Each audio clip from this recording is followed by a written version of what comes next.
तो भव्यात्मा हो लोकानुप्रेक्षा। लोकानुप्रेक्षा में गाथा क्रमांक 228 को ले लेते हैं। आचार्य भगवान हमें द्रव्य के बारे में समझा रहे थे।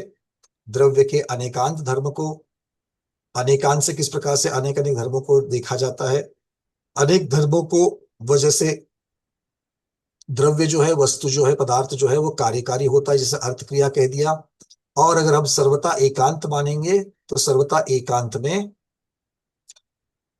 द्रव्य का कार्यकारीपना सिद्ध नहीं होता है। और फिर उसके दोष भी हमको दिखाई देते हैं कि वो वास्तव में ऐसा हो ही नहीं सकता, ये भी हमको समझ में आ रहा है। अब इसी श्रृंखला को आचार्य महाराज आगे कह रहे हैं। अब तक हमने अभी लास्ट 227 में क्या हुआ, सर्वथा अगर हम वस्तु को नित्य ही मानेंगे तो क्या दोष आते हैं, इसकी चर्चा हुई। अब आचार्य महाराज कह रहे हैं अगर हम द्रव्य को, वस्तु को, पदार्थ को सर्वथा अनित्य ही माने तो क्या दोष उत्पन्न होंगे, उसकी चर्चा कर रहे हैं। मतलब मुख्यतः से जो बौद्ध मत होता है, जो बौद्ध मत मानता है कि प्रत्येक क्षण में वस्तु बदल रही है, वस्तु में परिणमन हो रहा है, तो जैनाचार्य कहते ठीक है, ये बात तो ठीक है कि प्रति समय परिणमन हो रहा है, पर यहां से आगे मतभेद आ जाता है। बौद्ध मतवादी कहते हैं कि किसी भी अपेक्षा से द्रव्य नित्य नहीं है, क्योंकि द्रव्य में बदलाव हो रहा है। अगर द्रव्य में बदलाव हो रहा है तो द्रव्य नित्य नहीं है। जैनाचार्य कहते नहीं, द्रव्य में परिणमन तो हो रहा है किंतु उसका द्रव्यपना जो है वो नित्य है। इसीलिए जैनाचार्य कहते हैं कि द्रव्य या वस्तु कथनचित नित्य है, कथनचित अनित्य है। किंतु बौद्धवादी जो है वो क्या कहते हैं, वस्तु सर्वथा अनित्य ही है। चलिए अब इसके क्या प्रॉब्लम्स खड़े होंगे वो भी देख लेते हैं। आचार्य महाराज कहते हैं सबसे पहले तो है स्मृति असंभव हो जाएगी। समझ लो सारी चीजें अनित्य है, प्रतिक्षण समझ बदल बदल में आ रही है। अब बदलाव हो रहा है मतलब क्या होगा, पूर्व पर्याय का नाश हो जाएगा और नए की उत्पत्ति हो जाएगी। क्योंकि आपने क्या कहा, द्रव्य प्रति समय बदल रहा है। क्योंकि अगर द्रव्य में द्रव्यपना कायम रहेगा तो द्रव्य के गुण आगे जाएंगे, पुरानी पर्याय से नई पर्याय में आएंगे। बात को अच्छी तरीके से समझा। हमारा इस गति से, इस पर्याय से अगली पर्याय में हमारे साथ ज्ञान जाएगा, जाएगा कि नहीं जाएगा। क्योंकि आचार्य महाराज कह रहे हैं, जैनाचार्य कह रहे हैं द्रव्य का द्रव्यपना वैसे ही रहेगा, द्रव्य के गुण एज इट इज रहेंगे, वही द्रव्यपना है। बुद्ध वाले कहते नहीं। मतलब क्या हो गया, अभी मेरे पास मति ज्ञान श्रुति ज्ञान है कि नहीं है, तो मति ज्ञान श्रुति ज्ञान मेरे मरण के साथ में ही कष्ट खत्म हो जाएंगे, क्योंकि परिणमन होगा। और परिणमन होने में पुरानी वाली कोई चीज वापस नहीं आएगी, क्योंकि पुरानी वाली चीज अगर आगे आती है इसका मतलब है द्रव्यपना बना रहेगा, पुराने गुण जो है वो रहेंगे, तो ज्ञान गुण यही खत्म हो जाएगा। अगर वर्तमान पर्याय में मेरे पास ज्ञान गुण है तो वो ज्ञान गुण, और कब, अभी तो हमने सिर्फ बोला कि अगली पर्याय में, बट ये तो कहते कि पर्याय प्रति समय बदल रही है। अगर प्रति समय बदलेगी तो ज्ञान मेरा एक समय के लिए रहेगा, अगले समय के लिए नष्ट। ऐसा होगा कि नहीं होगा। पर्याय बदलेगी किंतु बिना गुण के बरकरार रखते हुए। अब बताओ क्या हालत हो जाएगी। तो स्मृति जो मति ज्ञान वाला है वो रह पाएगी, प्रति समय स्मृति जो अभिस्मृति इस समय की है वो खत्म। अरविंद जी कितनी बड़ी प्रॉब्लम हो जाएगी। भैया इतना मुश्किल से तो पढ़ रहे हैं, इतना मुश्किल से तो हम सब लोग नोट्स बना रहे हैं, अगले पल खत्म हो जाएगा तो क्या करेंगे फिर, है ना। कितनी बड़ी बात है। तो स्मृति असफल हो जाएगी, असंभव होगी। और क्या दोष आएगा कह रहे हैं भाई, भूमिका बता रहा हूं। आगे कहते कर्म बंध और कर्म फल असंभव हो जाएंगे। अब जहां पर जैसे आप लोगों को याद है कि इरियापत आश्रम में क्या होता है, कर्म आते हैं मतलब कहीं दूसरे गांव से नहीं आते हैं। कर्म का आश्रय होता है, बंद होता है, किंतु एक समय के लिए होता है, अगले समय के लिए वो निर्जरा को प्राप्त हो जाते हैं। तो इसका मतलब क्या हो गया, अगर जो प्रति समय हमें प्राप्त हो रहा है वो प्रति समय ही नष्ट हो जाएगा, तो इस समय में मेरा जो कर्म बंध है वो इसी समय नष्ट होगा, तो उसे बंध कहेंगे क्या? और अगर वो एक समय के लिए बन रहा है तो उदय कब देगा? क्योंकि आया और नष्ट हो गया, उदय देने के लिए अगले समय में वो रहने वाला ही नहीं है। तो कर्म का बंध और कर्म का फल, ये कोई बात बन जाएगी? अच्छा है ना, जैनाचार्य से अच्छे तो हम लोग बुद्ध वालों को पकड़ लेते हैं, उनकी बातें में तो कोई कर्म बंध है ही नहीं है। पर भाई, मानने से और कहने से कुछ नहीं होता, साक्षात में वस्तु व्यवस्था क्या है वो भी तो देखना पड़ेगा कि नहीं? क्योंकि ऐसा होते हुए दिखाई देता है क्या? हमारा ज्ञान हमारी स्मृति एक समय में नष्ट हो गई? नहीं।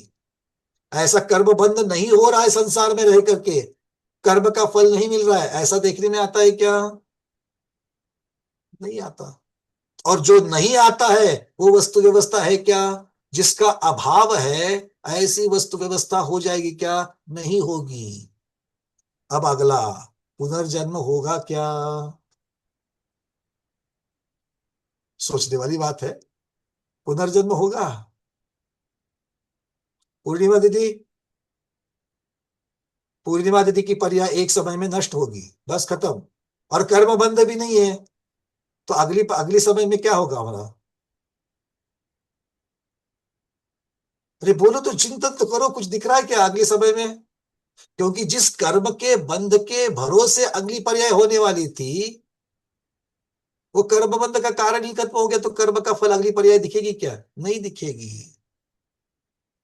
पहचान, पहचान रहेगी क्या हमारी? अभी मैं अतुल जी को वीडियो उनका खुला रहता है, रोज स्वाध्याय में बैठते, कहीं मिल जावे, कहीं अगर हम सोलापुर चले जाए, अगर वो कल पूना में आ जाए, या फिर कल कहीं यात्रा में कहीं मिल जावे, तो हाँ अतुल जी ये है ये, हम पहचान पाएंगे कि नहीं पहचान पाएंगे? कैसे पहचान रहे हैं? कैसे पहचानते हैं? अच्छा अतुल जी की बात छोड़ो, आप हमको कैसे पहचानते हो? हाँ, जब भी ये बोलेगा टेढ़ा कुछ तो बोलेगा। नहीं। अच्छा, चेहरे की अपेक्षा से तो मुझे अभी भी याद है, समोसन विधान में पहली बार थी कि जब मैं मेरे स्वाध्यायों को पहली बार साक्षात में मिल रहा था। बाकी जो लोग पहले से जानते थे वो अलग थी, बट पहली बार ऑलमोस्ट 90% स्वाध्यायों को मैं पहली बार मिला था। तो बहुत सारे स्वाध्यायों ने, पता नहीं ऐसा क्यों है, बट बहुत सारे स्वाध्यायों ने मुझे ऐसा बोला कि भैया आप जो वहां पर जूम के विंडो में दिखते हो, वैसे सामने आने पर ऐसा नहीं दिखते हो, कुछ अलग दिखते हो। अब इसका अर्थ मुझे समझा नहीं, क्योंकि आप विंडो में जो देख रहे हैं ना, इतना सा पोर्शन देख पा रहे हो, है ना, और बाकी का शरीर तो आप लोग हर रोज देखते ही नहीं है। और जब पूरा का पूरा शरीर, मतलब आपने देखा किसको? आपने पंकज शाह को देखा, मतलब किसको देखा? उसके शरीर को देखा। आत्मा को देखा क्या? आत्मा तो अमूर्त है। और ये शरीर कैसे बना है, किसकी वजह से शरीर बन रहा है? किसकी वजह से शरीर बन रहा है?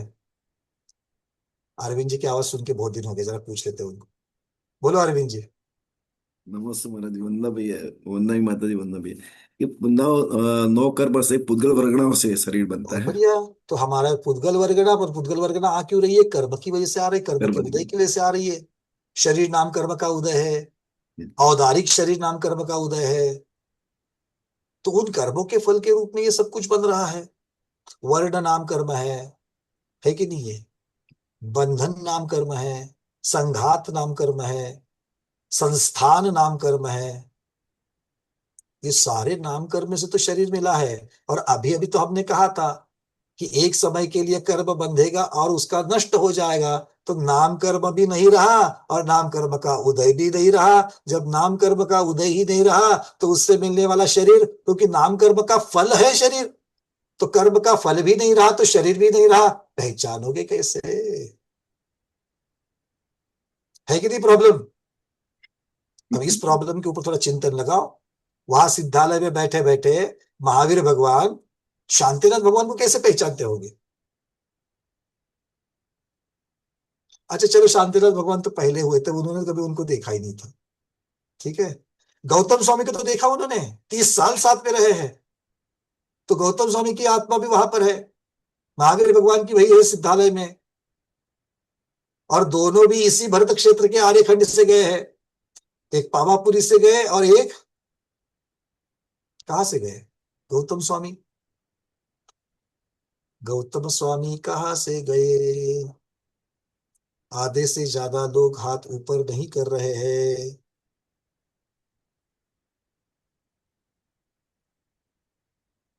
कोई नया है क्या?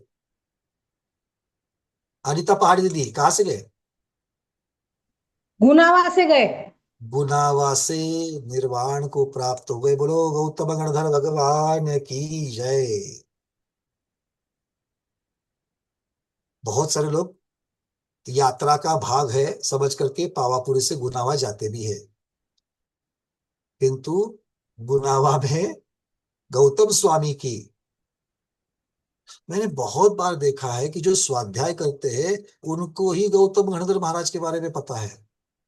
बाकी लोगों को, ऑलमोस्ट बाकी लोगों को गौतम स्वामी पता नहीं है।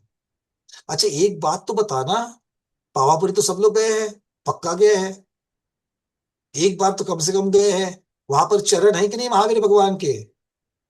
तो बीचों बीच में तो महावीर भगवान के चरण हैं, और आजू बाजू में भी तो चरण हैं। वो किसके चरण हैं? वहां पर तीन चरण विराजमान है कि नहीं? बीच वाली छतरी जो है वो महावीर भगवान की है, और एक लेफ्ट में है एक राइट में है, वहां भी चरण ही है। भैया हमने तो बीच में आग चढ़ा करके आए, बाकी को तो पता नहीं, देखा नहीं। अच्छा कोई बात नहीं, चरण तो है। किसके है? विजया शाह दीदी किसके है? अनम्यूट कर लो जल्दी से। कुसुम दीदी किसके है? बहुत बढ़िया, जिनवानी दीदी ने चार्ट में मैसेज डाल दिया, जम्बू स्वामी और सुधर्मा स्वामी। ठीक है। ऐसा? जम्बू स्वामी और सुधर्मा। दीपा दीदी वहां से बोल रही, नहीं नहीं नहीं, रुको रुको। गौतम गंधर स्वामी थे और और जम्बू स्वामी थे। अच्छा, इन्होंने और क्या गौतम कॉम्बिनेशन कर दिया? गौतम गंधर स्वामी और सुधर्मा स्वामी, ये अनुबद्ध केवल ये है तीनों, उनके तीनों चरण है। ठीक है। अब दीपा दीदी ने जो उत्तर दिया उसमें पूछ बन गई। उत्तर तो पहले भाग में तो सही बता दिया दीपा दीदी ने कि गौतम स्वामी के है और सुधर्मा स्वामी के है, और बाद में क्या बोल दिया, तीन अनुबद्ध के दिया, तो तीसरे कौन है? बीच में तो महावीर भगवान, एक साइड में गौतम स्वामी, एक साइड में सुधर्मा स्वामी। नहीं, और एक और रहे गौतम जम्बू स्वामी और स्वामी। सुधर्मा स्वामी तो अनुबद्ध क्यों नहीं है, पर तीसरे अनुबद्ध कहाँ से लाए? अब तीसरे तो है जम्बू स्वामी, जम्बू स्वामी है। पर वो वहां पर चरण नहीं है, है ना? वो चरण मथुरा जी में है। जम्बू स्वामी हाँ, के मथुरा कहाँ था। पर? मथुरा में है। तो ये सुधर्मा स्वामी, गौतम स्वामी, इनकी चर्चा है। तो मैं मूल प्रश्न पूछ रहा था कि महावीर भगवान तो गौतम स्वामी को तो पहचानते हैं। अच्छा ये लोगों को पता है क्या महावीर भगवान के कितने गणधर थे? महावीर भगवान के कितने गणधर थे प्रमोद जी? 11। 11। अच्छा 11, चलो 11 गणधर।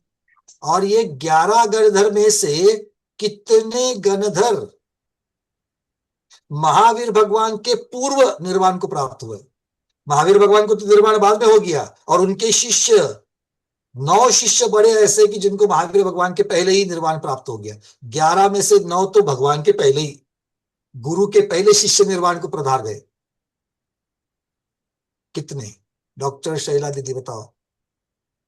9 9। बहुत बढ़िया, 11 में से 9 गणधर भगवान महावीर भगवान के पूर्व ही मोक्ष गए हैं।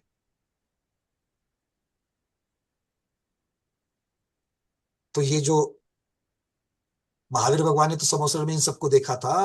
तो मूल प्रश्न की तरफ आते हैं, तो वो अभी वो पहचानते होंगे कि नहीं पहचानते होंगे? हाँ? नहीं? चर्चा चल रही है यहाँ पर शून्यवाद की, यहाँ पर चर्चा चल रही है क्षणिकवाद की, चर्चा चल रही है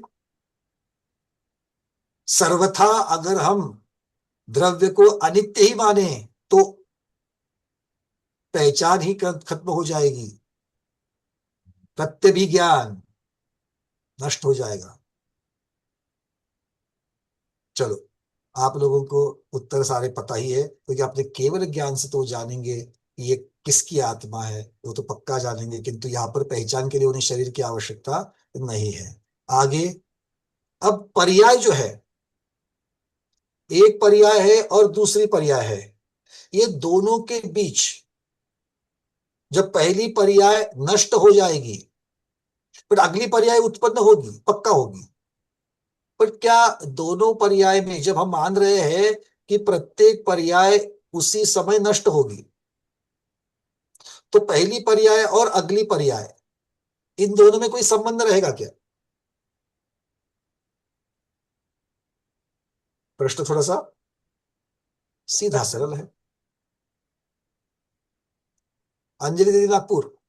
वापस बोलो. वंदना भैया, हम्म एकच नाण्याच्या दोन बाजू आहेत. जसं इकडे इकडे त्यांचा नष्ट झाला आणि इकडे अभी त्याचा दीदी कह रही है ये एक ही नाणे की, एक ही कॉइन के दो साइड है, एक ही सिक्के के दो पहलू है। ऐसा होगा क्या? एक सिक्का बन इकडे पाएगा झाला क्या? इकडे यही प्रश्न है। एक सिक्का बन पाएगा क्या? बाजू तो है, एक ये बाजू है, ये एक बाजू है, किंतु क्या वो एक सिक्के की है?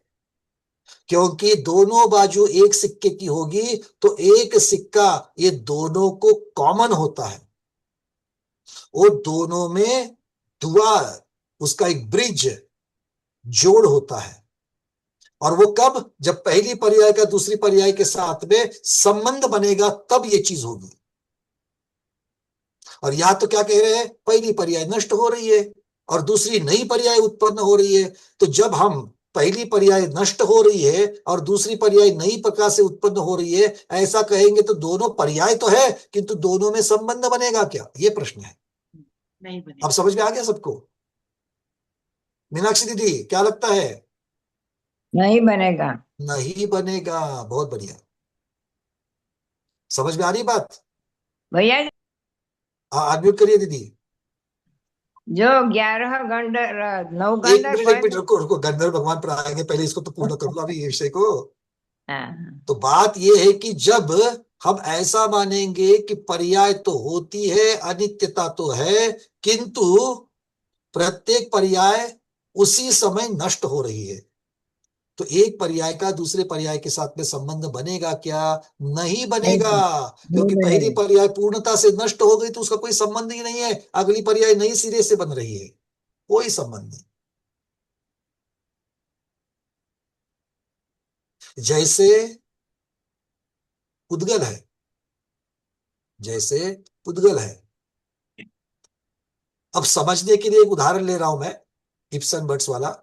मेरे पास एक कुर्सी है, मेरे पास एक कुर्सी है, उस कुर्सी का हाथ, हैंडल रहता है ना साइड में जिसके ऊपर हाथ टिकाते हैं, लकड़ी की कुर्सी है, उसको निकाल करके, उसको छील करके, उसको शेप दे करके हमने उसमें से बेलन बना लिया। कुर्सी का हाथ निकाल करके बेलन बना सकते हैं कि नहीं बना सकते? बिल्कुल, टर्निंग गिर्निंग करके उसको बढ़िया से मशीन पर लगा करके उसको बेलन बना सकते हैं, क्योंकि लकड़ी है, बेलन बन जाएगा। तो हम क्या करेंगे, कुर्सी के हाथ से हमने बेलन बनाया, तो कुर्सी का हाथ और बेलन ये एक ही पुद्गल से बने हैं और दोनों में संबंध भी प्रस्थापित हो गया। हाँ या ना? हाँ। अब दूसरे उदाहरण में कुर्सी का हाथ वैसा ही रखा हमने, कुछ कुर्सी को हाथ नहीं लगाया, कुर्सी वैसी की वैसी पड़ी है। जंगल में जाकर के दूसरी लकड़ी ले ली और उस लकड़ी से बेलन बनाया। अब बताओ, बेलन की पर्याय बनी कि नहीं बनी? वो तो पुद्गल की पर्याय भी बनी। बेलन पुद्गल की पर्याय दूसरे उदाहरण में बना है, लकड़ी वो भी पुद्गल की पर्याय है। बेलन पहले नहीं था, बेलन अब निर्माण हो गया है, यहां कुर्सी जल गई। अब बताओ, ये भी पुद्गल की पर्याय, वो भी पुद्गल की पर्याय, अब ये दोनों में कोई संबंध है? नहीं. मतलब अर्थ क्या हो गया? जब हम एक पर्याय की नष्टता और दूसरे पर्याय को नए सिरे से उसी द्रव्य से अगर उत्पन्न मानेंगे तो दोनों पर्यायों में कोई अंतर नहीं बचेगा, कोई संबंध नहीं बचेगा, अंतर नहीं, संबंध नहीं बचेगा। समझ में आ रही बात है? क्लियर हो रही है? और अगर संबंध नहीं है तो कार्य कारण भाव रहेगा क्या? नहीं रहेगा. अगर कुर्सी के हाथ से बेलन बना तो कुर्सी का हाथ कारण हो गया, बेलन कार्य हो गया। हाँ या ना? तो स्वाति दीदी, कारण कार्य व्यवस्था बनेगी क्या? नहीं बनेगा. और अगर कारण कार्य व्यवस्था नहीं मानेंगे तो कितने दोष आएंगे। सूर्य का प्रकाश आता है इसलिए हमारे घर में प्रकाश है ना। क्लियर हो रही बातें। तो ये सारे प्रॉब्लम्स हो जाएंगे। इसीलिए जैन दर्शन के अनुसार द्रव्य नित्य भी है अनित्य भी है, इसको स्वीकारना आवश्यक है।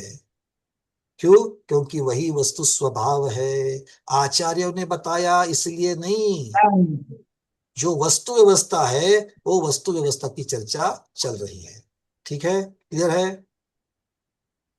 चलिए अब चलते हैं गाथा की तरफ और फिर शिवचंद्र महाराज की टीका की तरफ।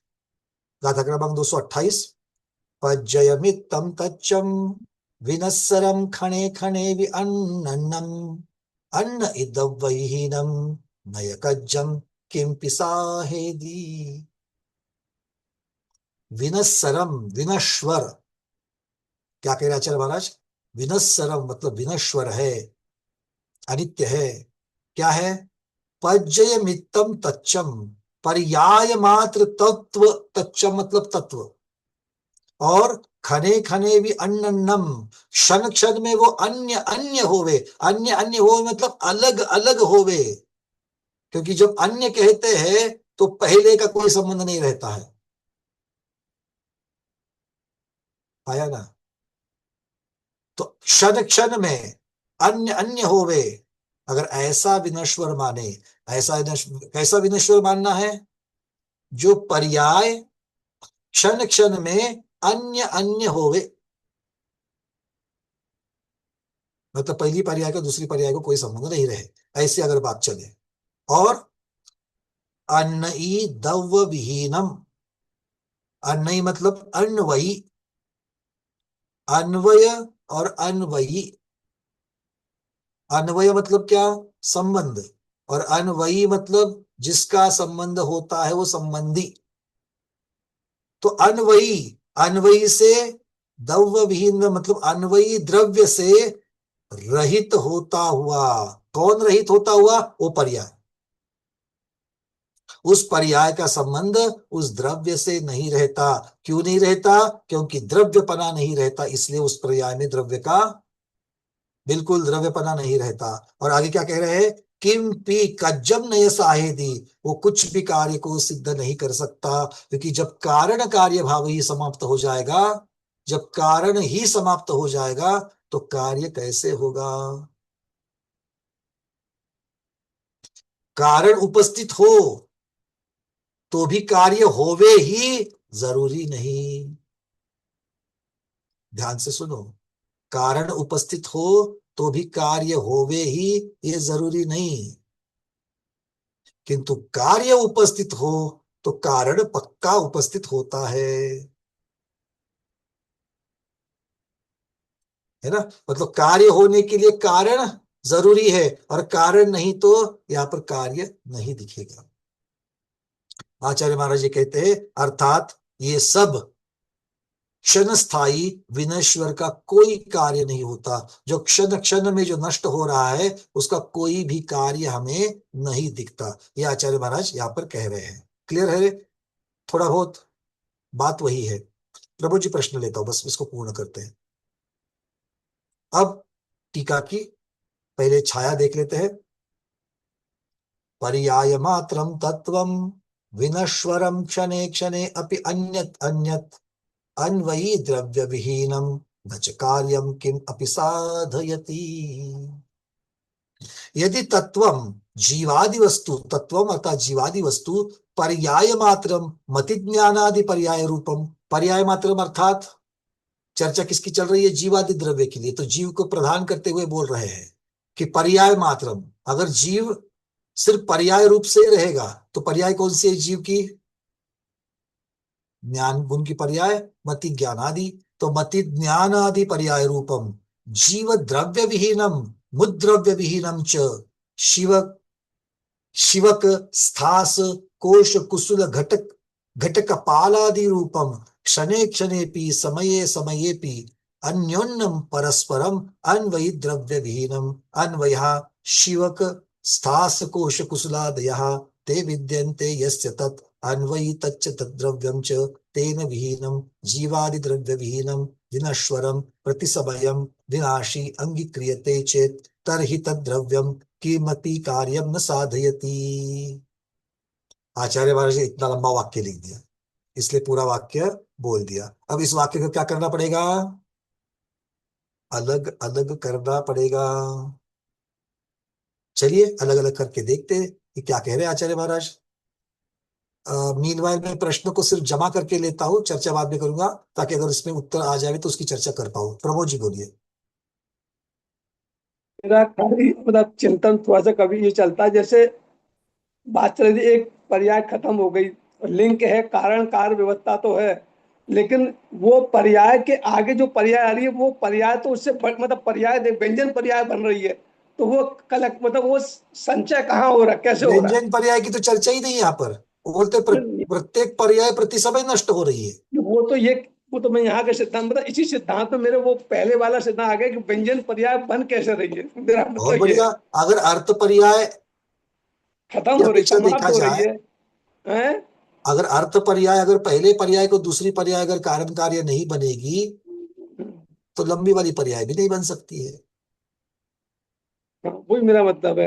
नहीं ठीक। तो इसका मतलब पहली पर्याय से दूसरी पर्याय जो बन रही है वो उसके बाद की मतलब वो व्यंजन पर्याय उसी से मतलब संचय तो हो रहा है ना, पर्याय का कहीं ना और कहीं थोड़ा संचय सा, तो। थोड़ा इसका शुद्ध द्रव्य की अपेक्षा से जब लगाएंगे तब आचार्य महाराज कहते हैं व्यंजन पर्याय नहीं है, सिर्फ अर्थ पर्याय है। इसकी तरफ भी ध्यान देना पड़ेगा। अच्छा। अब वहां पर व्यंजन पर्याय क्यों नहीं कह रहे हैं। आकाश द्रव्य, आकाश पर्याय आकाश द्रव्य में है, धर्म धर्म में है, सिद्ध भगवान में है। सिद्ध भगवान तो अनंत काल के लिए रहने वाले हैं, तो भी उनकी व्यंजन पर्याय नहीं कह रहे हैं, क्योंकि प्रति समय वो नष्ट हो रही है। अभी की जो है वो प्रति समय नष्ट हो रही है, और आगे जो निष्क्रियता कही गई है। तो वो तो ठीक है, वो तो वही पर्याय नष्ट हो रही है, वैसी ही पर्याय दोबारा बन रही है, लेकिन हम लोगों के पर्याय में तो डिफरेंस भी आ रहा है ना, मेरा मतलब ये है। नहीं, वैसी पर्याय थोड़ी बनेगी, क्योंकि वैसी पर्याय बनेगी तो फिर पर्याय में अंतर नहीं दिखेगा। नहीं, एक समय की पर्याय तो सेम पर्याय अर्थ पर्याय सेम हो सकती है, मतलब परिणाम हो रहा है लेकिन पर्याय तो सेम हो, मतलब तो वो कह सिद्ध रहे हैं कि भगवान की पर्याय से। सिद्ध भगवान के ज्ञान में अभी जो झलक रहा है इस समय, उससे हाँ, संबंधित अगली पर्याय हो, ये जरूरी नहीं है। हाँ, उसमें चेंजेस आ सकते हैं केवल ज्ञान की अपेक्षा। चेंजेस तो है, चेंजेस हाँ, तो है, परिणमन तो है, हाँ, परिणमन तो है, किंतु परिणमन में पहली पर्याय और अगली पर्याय। तो उसमें गुणों का परिणमन तो अल्टीमेटली वहीं पे आकर रुक जाता है जहां से शुरू हुआ है, जैसे वो हम करते हैं, जहां से शुरू हुआ वहीं जाकर रुक जाता है अब गुणों का यहां परिणमन। पर क्या है कि ये कह रही पहली पर्याय, उस दोनों में फर्क है। वहां पर आचार्य महाराज जो सिद्ध पर्याय जो कह रहे हैं, उसमें पहली पर्याय से अगली पर्याय के अंदर वो संबंध भी लगा रहे हैं। किस चीज का, जीवत्व कायम है, हाँ, वो तो ठीक है। द्रव्य का द्रव्यपना कायम है। वो यहाँ तो पर द्रव्य उसका परिणाम। ध्यान नहीं है, यहाँ पर उसका निषेध ही है। वो बोलते हैं सारी पर्याय अलग है, अन्य अन्य है। वो तो ठीक है, मैं मतलब पहली बात इसी से मतलब मैं बहुत इससे कनेक्टेड नहीं कर रहा, मतलब हाँ, वो मतलब चली पहले का बात इस। चिंतन जोड़ करके वो सिद्ध हो रहा है, ऐसा आप कह रहे हो। हाँ, जी जी। रूबी दीदी, आप पे कोई प्रश्न है तो जमा कर दीजिए। भैया जी, मेरा ये प्रश्न है कि अभी जैसे आपने बताया कि हमने जो कुर्सी से हम बेलन बनाना चाह रहे थे, हमने वो नहीं बनाया, हमने कहीं और से अपना लकड़ी ली और वहां से बेलन बनाया। ठीक है। तो उस हिसाब से हमारा ये ये जो व्यंजन है, ये हमारा अलग जरूर है, अभी लेकिन बहुत सारी अर्थ तो चीजें मिक्स सेम मत है ना। करो, सुनो सुनो सुनो। बहुत सारी चीजें मिक्स मत करो। यहाँ पर एक दृष्टांत स्थूलता से समझने के लिए मैंने बताया कि हाँ, मैं वो। पहली पर्याय कंप्लीट नष्ट हो गई तो समझने के लिए, क्योंकि नहीं तो ये समझता ही नहीं है कि, क्योंकि ऐसा होता ही नहीं है। ये अभाव है। अभाव रूप कथन को कैसे इमेजिन करेंगे, तो मैं अभाव वही रूप चीज कथन समझना को चाह रही हूँ ना। कैसे नहीं, इमेजिन करेंगे। तो ऐसा कुछ तो हमें दिखना पड़ेगा जो नजदीक जाता है, बट वो 1:1 नहीं लागू होगा। क्यों, क्योंकि हम जिसकी चर्चा कर रहे हैं वो तो वहां पर अस्तित्व रूप है, वो अभाव रूप नहीं है। बट अभाव रूप का कथन कैसे करोगे आप। तो अभाव रूप हाँ के लिए तो कुछ वो, ऐसा देखना पड़ेगा कि भैया दोनों में संबंध नहीं है। ऐसा ऊपर ऊपर हाँ, से तो संबंध नहीं दिख रहा है। हाँ, वही चीज मैं यही तो समझने की कोशिश कर रही हूँ ना, कि लकड़ी ठीक है, अलग है, यहाँ लकड़ी का अभाव है, मतलब हमने वो वाली लकड़ी नहीं है ये। ये चीज खत्म है, वो ये लकड़ी अलग हो गई, वो लकड़ी अलग हो गई, यहाँ लकड़ी का अभाव है कि मतलब ये खत्म है, उसकी पर्याय अलग हो गई। लेकिन जो भाव, जो हमारे माइंड में जो चीज थी कि हमें बेलन बनाना है, वो उदय तो यहीं से ही हुई थी ना, कि हमें बेलन बनाना है, इससे नहीं बना रहे हम, उससे बनाएंगे। वो ये अलग पुद्गल कनेक्शन तो द्रव्य है, बैठ रहा है ना। वो अलग पुद्गल द्रव्य है। ये गुण मतलब ये हम अर्थ नहीं बोलेंगे इसे क्या, कि हमारा दृष्टि जो हम देख रहे थे कि पर्याय बेलन एक बनाना ही है। द्रव्य में, सुनो, पर्याय एक ही द्रव्य में होगी, एक द्रव्य की पर्याय दूसरे द्रव्य को नहीं दिखेंगे, क्योंकि पुद्गल की संख्या अनंत है। जैसे जीव की अनंत अनंत है, वैसे पुद्गल भी अनंत अनंत है। एक बात को हम्म समझना, अगर मान लो हम्म मेरी पर्याय अगली देव पर्याय हो रही है, हम्म इसका अर्थ ये नहीं कि दूसरा जीव द्रव्य जो है उसकी भी पर्याय देव पर्याय ही होवे। उसकी पर्याय उस जीव द्रव्य की पर्याय, मेरी पर्याय मेरे जीव द्रव्य की पर्याय। दोनों जीव द्रव्य है, किंतु दोनों की अपनी अपनी पर्याय है। क्यों? दोनों जीव द्रव्य अलग अलग है। भले वो जीवत्व की अपेक्षा, जीव द्रव्य की अपेक्षा से एक कैटेगरी में है, किंतु संख्या की अपेक्षा से उसका अस्तित्व अलग है, मेरा अस्तित्व अलग है। मेरे लिए वो परचतुष्ट है, भले सेम द्रव्य है, किंतु मेरे लिए वो परचतुष्ट है।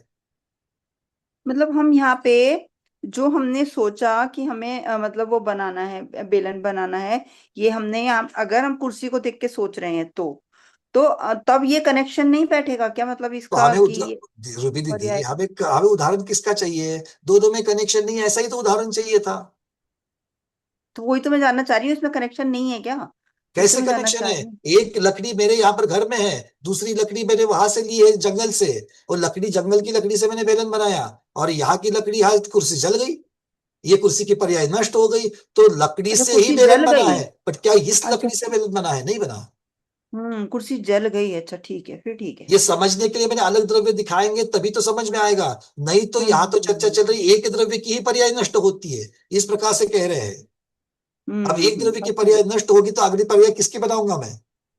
अब प्रॉब्लम सही। यही तो है। हाँ जी भैया जी। अगर ये मान कुर्सी लीजिए कि जल मेरी गई वाला वर्तमान मैंने नहीं। पर्याय, मेरी वर्तमान हम्म पर्याय पूर्ण नष्ट हो गई, हम्म। तो उसके साथ में तो मेरा द्रव्य भी तो नष्ट हो जाएगा। तो हाँ अगली जी। पर्याय बनेगी किससे? ठीक है, तो दूसरा लेना पड़ेगा द्रव्य। ठीक है ना? इसीलिए आचार्य महाराज यहाँ पर कह रहे हैं कि ऐसा हो नहीं सकता। अच्छा। चलिए, प्रोफेसर साहब, आपके भी हैंड रेज है, आपको भी सुनेंगे, बट आप कुछ वक्तव्य करना चाहेंगे, इसलिए मैंने थोड़ा सा अंत में रखेंगे आपको। अंजलि दीदी, आपका कोई प्रश्न है? नहीं, मैं व्यक्त पंकज जी, व्यक्त होने में थोड़ी इसी की विवक्षा जो अभी रूबी दीदी ने और प्रमोद जी ने कहा, उस पर थोड़ी सी ठीक है, बोलिए बोलिए बोलिए। प्रमोद जी, अभी जैसे रूबी दीदी और आपने जो चर्चा करी है, तो इसमें क्या कि दोनों द्रव्य अलग अलग हैं, दोनों द्रव्य अलग हैं, इसलिए उनकी पर्याय भी दोनों द्रव्यों की अलग अलग हुई। इसको अपन कहेंगे अनंता भाव। एक के अंदर, एक द्रव में दूसरे द्रव की पर्याय का अभाव है, दोनों दोनों दोनों द्रव्य अलग अलग हैं, इसलिए पर्याय में अपन वो समानता नहीं करेंगे, उसको कहेंगे अनंता भाव। अब दूध से दही बना है, इसमें अनंता भाव, क्योंकि द्रव एक ही है, उसी का परिणाम, जैसा भी आपने उदाहरण दिया कि लकड़ी के हत्थे से आपने बेलन बनाया, तो लकड़ी का बेलन ही वो द्रव, उसी द्रव बेलन के लकड़ी से बना है, तो वहाँ पर वो वही द्रव्य प्रयोग, जैसे दूध से दही बना, तो वो उसी द्रव्य की पर्याय बनी है। तो प्राज्ञ भाव इसमें, और जब दो द्रव्य अलग अलग हैं, वो वहाँ पर अनंता भाव, इसको इसको वहाँ अभाव की अपेक्षा कहेंगे, तो वहाँ अनंता भाव है। तो ये विवक्षा ये रूबी दीदी कर आपने की थी, उसके अपन इस तरह से अभाव की अपेक्षा अपन इसको लगा सकते हैं। इसके साथ ही अभी प्रमोद जी भैया ने कहा था, जैसे कि अपन अभी अर्थ पर्याय और व्यंजन पर्याय की बात कर रहे हैं, तो शुद्ध द्रव में परिणमन हर द्रव में होगा, हर गुण में परिणमन होगा, जो षटगुण हानि वृद्धि प्रत्येक में चलती रहती है। तो 6 भाग हानि 6 भाग वृद्धि से, तो 12 भाव के हिसाब से षटगुण हानि वृद्धि प्रत्येक भाव में बनती है, जिसका मुख्य कारण अवलघु गुरु गुरु अलघु गुरु गुणत्व के कारण जो है, उसके अंदर ये जो क्रिया है षटगुण हानि वृद्धि चलेगी, और षटगुण हानि वृद्धि से उसमें अर्थ पर्याय बनेगी। तो एक्यूमुलेशन ऑफ द अर्थ पर्याय इज अ व्यंजन पर्याय। तो अभी जो प्रमोद भैया जी ने कहा, जैसे अब शुद्ध, मैं ये बता रहा था कि शुद्ध द्रव में जो परिणमन होगा वो शुद्ध होगा, और अशुद्ध द्रव में परिणमन होगा वो अशुद्ध होगा। तो अशुद्ध द्रव का जो परिणाम हुआ वो एक्यूमुलेट होकर के आपको व्यंजन पर्याय में उसका जो जो चेंज है वो आपको दिखने का पता प्रतीत हो जाएगा। पर शुद्ध द्रव में, क्योंकि षटगुण हानि वृद्धि से जहाँ से स्टार्ट हुआ वहाँ वापस एंड हुआ, तो उसी जगह वापस आ गया, तो उसमें शुद्ध द्रव में जो है वो आपको वो चेंज आपको देखने को नहीं मिलेगा। जैसे जीरो में जीरो मल्टीप्लाई करो तो जीरो ही आएगा, जीरो को जीरो से डिवाइड करो जीरो ही आएगा, जीरो में जीरो प्लस करो जीरो ही आएगा। इसलिए शुद्ध द्रव्य के अंदर जो परिणमन हो रहा है वो शुद्ध ही होगा। इसलिए अपने को उसकी व्यंजन पर्याय तो है, पर व्यंजन पर्याय हमारे वो शुद्धता की वजह से अपन उसको डिफ्रेंशिएट नहीं कर सक पा रहे हैं अर्थ पर्याय में और व्यंजन पर्याय, क्योंकि जो व्यंजन पर्याय अर्थ पर्याय बनी वो व्यंजन पर्याय तो है, पर व्यंजन पर्याय में और उन दोनों के अंदर जो है वो अपन difference we can not differentiate अर्थ पर्याय और व्यंजन पर्याय को हमारे, क्योंकि उसके अंदर जो भिन्नता है वो अपने को दिखने को नहीं मिल रही है। परंतु व्यंजन पर्याय जो अशुद्ध द्रव्य की पर्याय होगी वो हमको देखने को मिलेगी। इसलिए कथनचित कहने में अपन जैसे कहते हैं कि जो लंबे समय तक जो पर्याय बनती है अर्थ पर्याय कॉम्बिनेशन, उसको अपन व्यंजन पर्याय कहते हैं, तो शब्द रूप से ठीक है, परंतु अपन को क्यों प्रतिभाषित नहीं हो रही है, इसलिए अपन डिफ्रेंशिएट नहीं कर रहे हैं। तो शुद्ध द्रव्य शुद्ध में परिणमन होगा तो अपन उसको उसकी व्यंजन पर्याय को डिफ्रेंशिएट नहीं करेंगे, और अशुद्ध पर्याय जो अशुद्ध में गुण होगा वो अपन को डिफ्रेंशिएट कर लेंगे, और वो जो है व्यंजन पर्याय हमको हमारे ज्ञान गोचर हो सकती है। इस प्रकार से मेरा चिंतन है। इसमें कुछ भी आप सुधार करना चाहें? यही बात है, बिल्कुल यही बात है कि वहां पर आप लोगों को जो आपने षड्गुण हानि वगैरह से जो बता दिया उसी की वजह से हम उसको अलग नहीं कर पा रहे हैं। और यहाँ पर जो विभाव पर्याय में हम लोगों को क्या हो रहा है, वहां पर हम लोग उसको एक्यूमुलेट करके उसको व्यंजन कह रहे हैं, बस इतना ही बिल्कुल फर्क बिल्कुल है। बिल्कुल अब बिल्कुल। महत्वपूर्ण बात यह है कि मैंने जो उदाहरण पुद्गल का दिया हम्म रूबी दीदी को, क्या किस हम्म बाकी उनको भी, क्योंकि अभाव रूप जब एक द्रव्य की ही पर्याय पूर्ण नष्ट होगी और दूसरी पर्याय उसके साथ संबंध नहीं होगा, ये जो हाँ, आचार्य महाराज यहाँ पर समझाना चाहते हैं इसका उदाहरण ही नहीं बनेगा, नहीं बिल्कुल क्योंकि सही। अभाव रूप ऐसा होता ही नहीं है, उसका खंडन करने के लिए बता रहे हैं। तो भी बिल्कुल कम से बिल्कुल कम दो पर्याय अलग अलग कैसी होती है, बिल्कुल आपने कह दिया दोनों अलग द्रव्य है, भले पुद्गल है दोनों अलग द्रव्य है, फिर भी थोड़ा सा समझने के लिए, स्थूलता से समझने के लिए कहीं ना कहीं नजदीक जाने वाला दृष्टांत, भैया इससे वो नहीं बना, मतलब उससे कोई संबंध नहीं रखता, बहुत तो अच्छा वैसे तो एग्जाम्पल बनेगा ही। आपने, बहुत सुंदर एग्जाम्पल दिया। इसी तरह से जैसे गाय और भैंस है, तो हम्म। गाय और भैंस में जीवत्पना तो मतलब द्रव्य तो दोनों में, आत्मा सब में उसमें अंदर है, करेक्ट। परंतु उसके अंदर जो है वो उसमें जा रहे परिणाम उसके हैं उस द्रव्य के, और उसके परिणाम उस द्रव्य के हैं। तो और इसी प्रकार से यहाँ पर ये घट पट में भी ले सकते हो, घट पट है, दोनों द्रव, दोनों घट अलग से उत्पन्न हुआ, उसकी उत्पत्ति अलग है, पट की अलग उत्पत्ति है। तो इसलिए इसको उदाहरण आपने कुर्सी का दिया, बहुत सुंदर दिया। इसको इस प्रकार से कई प्रकार से उदाहरण से अपन समझ सकते हैं। जी, बट यहाँ पर मुख्यतः से हमें समझना है कि एक ही द्रव्य की पहली पर्याय से दूसरी पर्याय में कोई संबंध नहीं है, हाँ, ऐसा ये बुद्ध बुद्ध बिल्कुल बिल्कुल, दोष वेरी दर्शन कह रहा है, ये महत्वपूर्ण है। Very correct, very correct. चलिए अब ये जो लंबा वाला, रविंद्र जी आपका प्रश्न, चलो प्रश्न ले लेता हूं मैं, चर्चा अभी तक पूरी टीका बाकी है, बोलिए। हाँ, ये शुद्ध द्रव्य में व्यंजन पर्याय तो हो रही, पर वो प्रतिभाषित नहीं हो रही, इसलिए कथन नहीं कर पाए, ऐसा ही समझना ना, कि अभी जो कहा आप बताए प्रोफेसर साहब ने। हाँ बिल्कुल बिल्कुल, वो पर अपन अपन को अपन उसको मतलब आइडेंटिफाई नहीं कर पा रहे हैं उसके अंदर। हाँ, आइडेंटिफाई नहीं कर पा रहे, इसलिए आप हम उसको कथन नहीं कर रहे, आइडेंटिफाई नहीं बिल्कुल हो रही। बिल्कुल बिल्कुल, वेरी हो तो करेक्ट। रही है पर आइडेंटिफाई नहीं हो रही है। आइडेंटिफाई नहीं हो पा रहा है, क्योंकि वो सेम है, जो नई पुरानी चीज है वो भी वैसी है, नई चीज बनी हाँ वो भी वैसी है, दोनों चीज सेम है। हाँ हाँ ये जो शून्य का उदाहरण दिया वो इतना सुंदर उदाहरण है, क्योंकि हाँ शून्य में शून्य मिलाना या शून्य को शून्य से गुना करना क्रिया तो हो रही है, वो तो क्रिया दिख रही है, किंतु बस उत्तर फल की अपेक्षा से शून्य ही रह रहा है, तो उसमें कोई बदलाव नहीं दिख रहा हमको। तो बिल्कुल क्रिया बिल्कुल तो हो रही किंतु बदलाव नहीं दिख रहा है, ये बदलाव नहीं बात है। दिख रहा है, बदलाव नहीं दिख रहा है। इसलिए वो शून्य का उदाहरण बहुत सुंदर है ये। अंजलि दीदी। वंदना भैया, मैं ये पूछना चाह रही थी कि अभी प्रोफेसर साहब ने तो आधा उसमें बता ही दिया उन्होंने, कि द्रव्य यदि नष्ट ही हो रहा है तो अगली पर्याय उसकी बनेगी कैसे, तो दोनों में संबंध कैसे दिखाएंगे? तो अभी वही तो बात है ना, संबंध हाँ, वही होता तो ही नहीं उन्होंने है, अभी इसी बात को, बता अभाव वाली दिया। चीज को यहाँ पर सिद्ध किया जा रहा है, बिल्कुल। ऐसा होता ही नहीं, इसी उत्तर पर ही आएंगे। ठीक है, चलिए आचार्य महाराज यहाँ पर क्या क्या कह रहे हैं, जरा एक बार इस लंबे वाक्य को थोड़ा सा हम लोग, वो कह रहे हैं यदि तत्वम, कहाँ चला गया,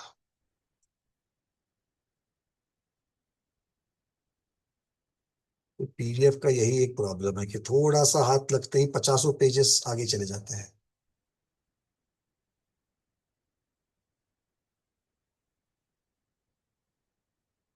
चलिए, यदि तत्वम अर्थात जीवादि वस्तु, पर्याय मात्रम अर्थात मति ज्ञानादि पर्याय रूपम, जीव द्रव्य विहीनम अर्थात द्रव्य विहीनम च, पहले इसको समझते हैं।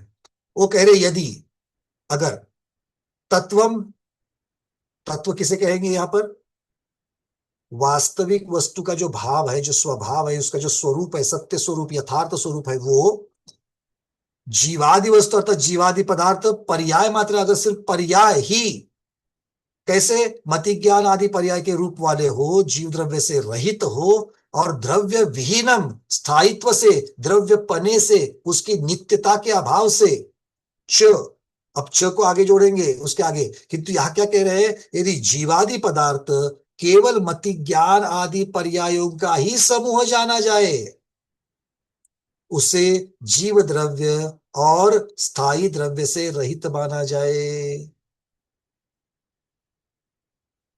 क्या कह रहे हैं?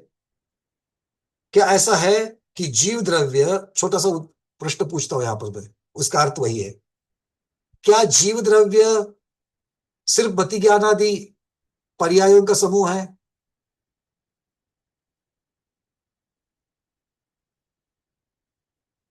मेरे पास मति ज्ञान शुद्ध ज्ञान है, इतना ही जीव द्रव्य का ज्ञान? आप बोलेगे नहीं, वो तो अवधि ज्ञान, मन परिज्ञान, केवल ज्ञान भी होते हैं। ठीक है, अच्छा, तो ये सारे के सारे जो पर्याय है, क्योंकि चर्चा सिर्फ पर्याय की चल रही है, द्रव्य पदे की नहीं है, नित्यता की नहीं है। मतलब अभी जो हम जिस पर्याय में है, उस पर्याय को ही मुझे जीव मानना पड़ेगा। तो फिर मेरा जीव किसे मैं कहूंगा? पुद्गल को, तो शरीर को तो जीव नहीं कह सकता मैं। तो मेरे अंदर जो मति ज्ञान शुद्ध ज्ञान है, उसी को जीव कहे जाएंगे। गुण और गुणी को एक कर लिया, गुणी जीव है, गुण क्या है? ज्ञान, और ज्ञान मतलब पर्याय रूप ज्ञान, तो मति ज्ञान शुद्ध ज्ञान यही जीव है, ऐसा मानना पड़ेगा, हा या ना? बात समझ में आ रही है? पर्याय को ही द्रव्य मानना पड़ेगा। अब पर्याय को ही द्रव्य मानना पड़ेगा, द्रव्य के गुण की कोई चर्चा नहीं यहां पर। तो गुण की पर्याय की चर्चा, ज्ञान गुण के पर्याय की चर्चा, ज्ञान शब्द ही नहीं है यहां पर, ज्ञान संकल्पना ही नहीं है यहां पर। यहां पर संकल्पना क्या है? तो मति ज्ञान शुद्ध ज्ञान ये जीव है, अवधि ज्ञान, मन पर्याय ज्ञान, केवल ज्ञान ये जीव है। अब बताओ, गौतम स्वामी महाराज, महावीर भगवान, आदि केवली भगवान को जब वो 13वें गुण स्थान में प्रवेश करते हैं, तो भगवान के पास केवल ज्ञान होता है क्या?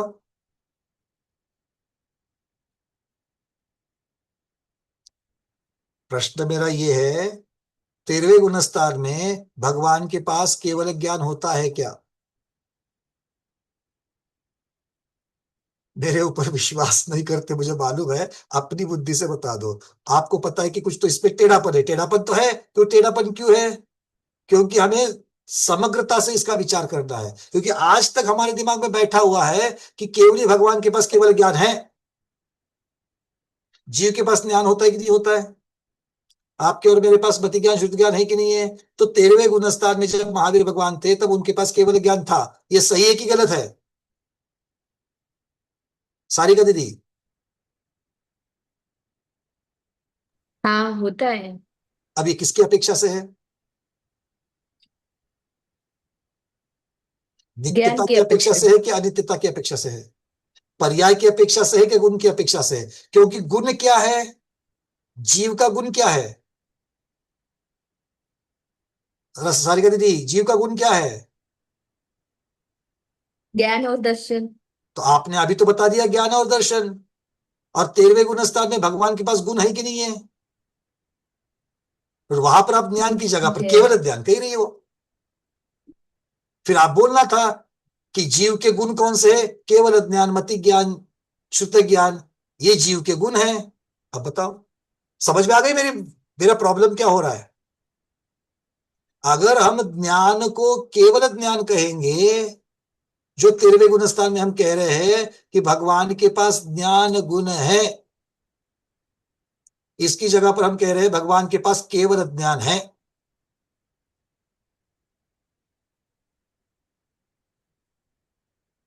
आ रही बात समझ में मैं क्या कहना चाह रहा हूं? क्योंकि भगवान के पास केवल ज्ञान है, ये ज्ञान गुण को अगर आप कह रहे हो, तो फिर ज्ञान गुण मेरा भी मति ज्ञान शुद्ध ज्ञान है। तो फिर अगर मेरा ज्ञान गुण है, मति ज्ञान शुद्ध ज्ञान को अगर मैं मेरा गुण कहूंगा, गुण की पर्याय नहीं कहूंगा। अगर मैं गुण कहूंगा तो मेरा गुण तो मेरे पास है, मुझे दूसरा गुण पाने की क्या जरूरत है।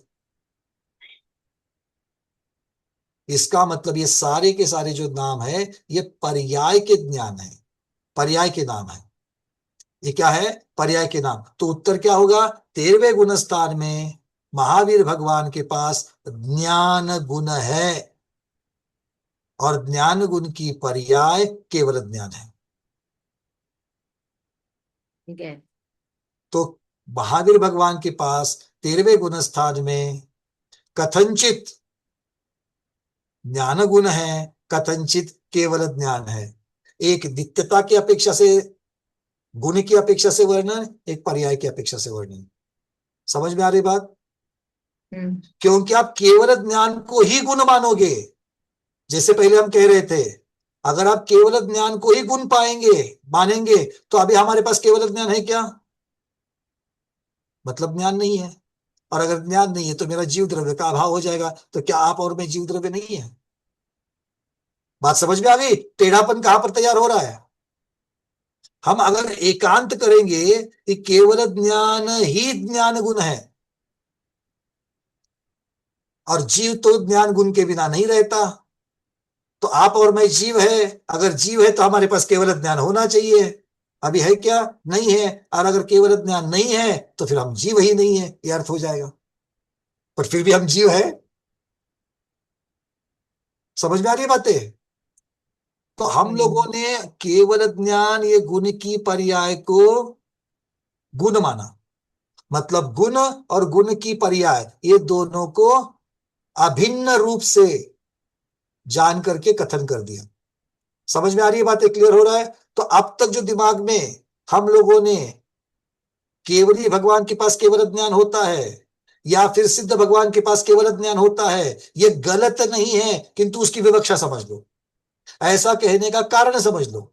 और ये अकेला वाक्य सही नहीं है, इसके साथ में दूसरा वाक्य भी रखना पड़ेगा कि केवल ज्ञान ये ज्ञान की पर्याय का नाम है, किंतु भगवान के पास ज्ञान अपना ज्ञान गुण है और उस ज्ञान गुण की पर्याय केवल ज्ञान है। तो कथनचित केवली भगवान के पास, सिद्ध भगवान के पास ज्ञान है, कथनचित केवल ज्ञान है।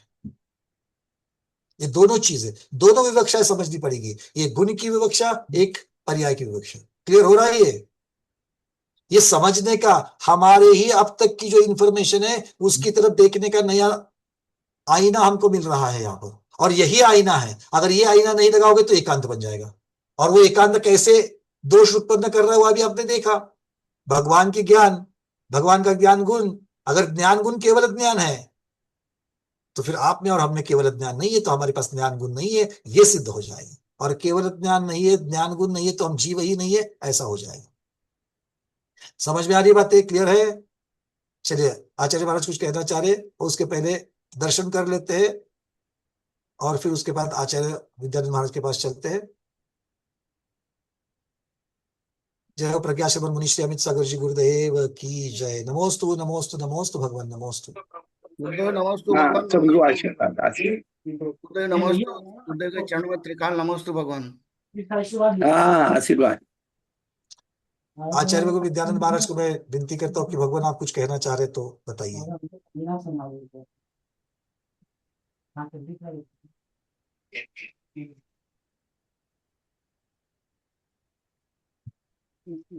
बस हमारे पास एक 2-3 मिनट है, क्योंकि अभी 3:30 से हमें दूसरी सभा में जुड़ना है। बस 2 मिनट के लिए आचार्य भगवान आप अपनी बात रखिए। आवाज पहुंच रही है गुरुदेव मेरी?